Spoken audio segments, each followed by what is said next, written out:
പറഞ്ഞത് ആർക്കെങ്കിലും മനസ്സിലായോ? സ്കൂളിൽ കൊണ്ടുപോവാൻ പായസം റെഡിയായോ എന്നാണ്.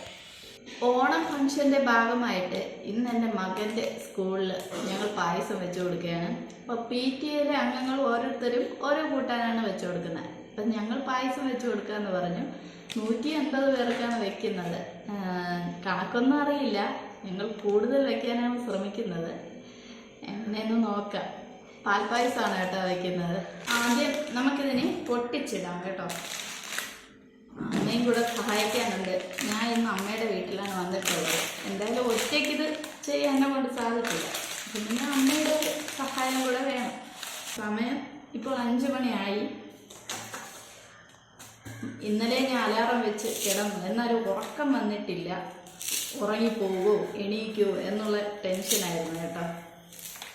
എന്തായാലും ഞാൻ ഒരു 4:30 ആയപ്പോൾ എണീറ്റു, പിന്നെ ഞാൻ ഉറങ്ങിയില്ല. സഹായിക്കാൻ ഒരാളൂടെ എത്തിയിട്ടുണ്ട് കേട്ടോ. എൻ്റെ നാത്തൂനാണ്. ഞങ്ങൾ പിന്നെ 150 പേർക്കൊന്നും വെച്ച ശീലമല്ല.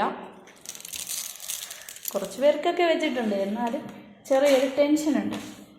അങ്ങനെ എല്ലാം ഒടിച്ചിട്ടിട്ടുണ്ട് കേട്ടോ. അങ്ങനെ ഉരുളി നമ്മൾ അടുപ്പത്ത് വെച്ചിരിക്കുകയാണ്. ചൂടായിട്ട് നെയ്യ് ഒഴിച്ചു കൊടുക്കണം.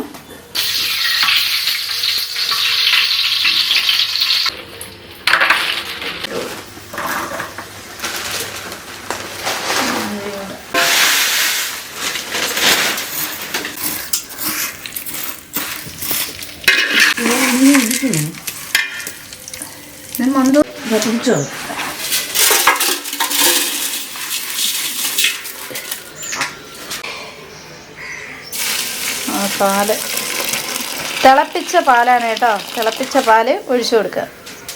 ഞങ്ങൾ കുറച്ച് പാല് മാറ്റി വെച്ചിട്ടുണ്ട് കേട്ടോ. എന്ന് വെച്ചാൽ ഇത് കട്ടിയാകുന്നതിനനുസരിച്ച് ഒഴിച്ചു കൊടുക്കണം. ടേസ്റ്റ് പോകും. ഏലക്ക ഇട്ട് കൊടുക്കുക.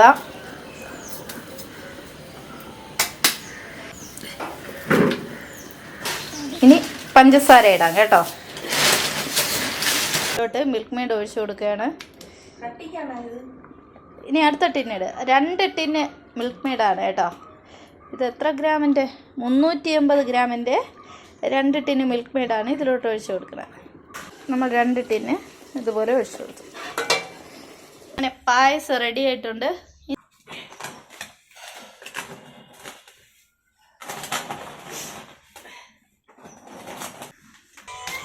എല്ലാവരും നല്ല കരഞ്ഞ മുഖത്തോടായി പായസം വെച്ച് എല്ലാവരും നല്ല കരഞ്ഞിരിക്കുകയാണ്.